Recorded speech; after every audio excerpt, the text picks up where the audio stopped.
Bonjour à tous, je suis très heureuse de vous retrouver aujourd'hui pour un tuto Mixed Media. Alors pour cette réalisation on va utiliser une petite boîte, donc c'est vraiment une petite boîte voilà, toute simple. Je l'ai achetée chez Action, elle est comme ça voilà la base, et là je l'ai déjà recouverte de gesso blanc. Après on va utiliser la collection Savannah, donc de la marque Stamperia. Donc en fait c'est ce que j'ai acheté récemment chez Brico Scrap. On va utiliser donc ce pochoir. Donc tout ça je vous l'ai présenté dans ma dernière vidéo, donc pour ceux qui ne l'ont pas vu, n'hésitez pas à aller y faire un petit tour. Ce pochoir, et après donc cette feuille de riz et la deuxième feuille de riz, celle que je cherchais depuis un petit moment qui est en rupture de stock, c'est celle-ci. Voilà, donc je vais utiliser déjà ceci. Après au niveau des moulages, donc j'ai utilisé le Maxi Moule de Stamperia, donc c'est avec les masques. J'ai sélectionné 3 masques pour cette réalisation. De toute façon, vous allez le voir au fur et à mesure. Au niveau de tout ce qui est décoration, donc je pense que je vais utiliser les chips, voilà, et quelques die cuts, voilà. Et au niveau des peintures, je vais prendre là-dedans, voilà, vu que c'est les peintures de la collection, ça ira très bien, je pense, avec la feuille de riz. Mais écoutez, c'est parti, puis je vous fais un petit récap à la fin de la vidéo.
Voilà, je vous retrouve pour montrer donc ce que ça donne.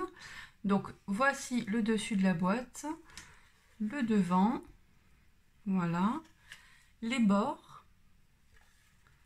et derrière, voilà, derrière c'est tout simple, hein, c'est la feuille de riz avec la toile de jute qui fait vraiment d'ailleurs tout le tour. Vous voyez, donc j'ai vraiment mis tout autour de la toile de jute. Là j'ai rajouté les petits chips que j'ai colorés avec que j'ai peint en fait avec la peinture Allegro Brick Red. De toute façon je vais vous la montrer après. Et l'intérieur, vous allez voir, c'est vraiment, vraiment super simple. Voici l'intérieur. Voilà, j'ai juste rajouté les rhinocéros avec donc toile de jute et un petit peu de mousse. Donc c'est de la mousse comme ceci, voilà, que j'ai trouvé en fait chez Action. Hein. C'est vraiment tout basique. Voilà. Et puis bah, c'est tout finalement. Bon, j'ai mis un petit peu de vintage paste un petit peu partout hein, pour faire cet effet vieilli. En fait c'est vraiment ce que je voulais donner comme effet à la boîte. Je voulais vraiment faire un effet de vieille boîte un petit peu antique. Et d'ailleurs c'est le même effet que je voulais sur les masques.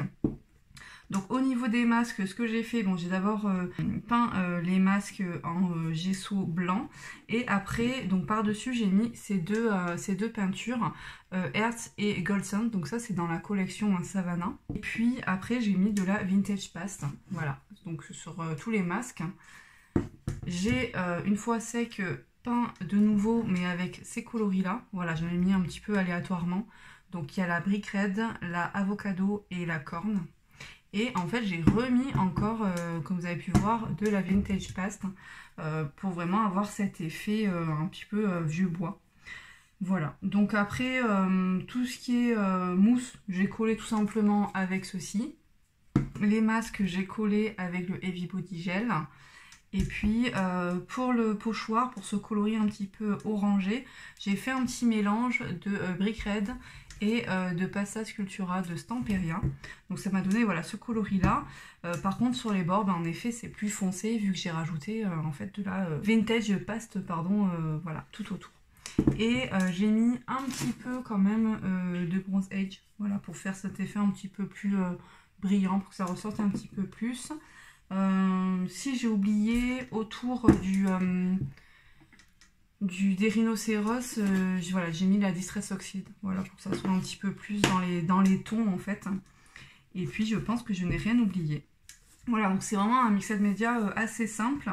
Bon, j'ai quand même passé pas mal de temps, je vous l'avoue. Après, ça a été quand même vraiment compliqué pour coller les feuilles de riz. Vraiment, c'est galère hein, quand c'est une boîte. C'est beaucoup plus facile sur une toile. Mais voilà, je suis plutôt contente du résultat. Donc d'ailleurs, n'hésitez pas à me dire ce que vous en pensez en commentaire, à mettre un petit j'aime, voilà, si ça vous plaît. Et puis aussi, n'hésitez pas à vous abonner si ce n'est pas déjà fait. Voilà, merci beaucoup d'avoir suivi la vidéo. Et puis je vous dis à très bientôt avec une prochaine vidéo et une nouvelle réalisation. Bye bye!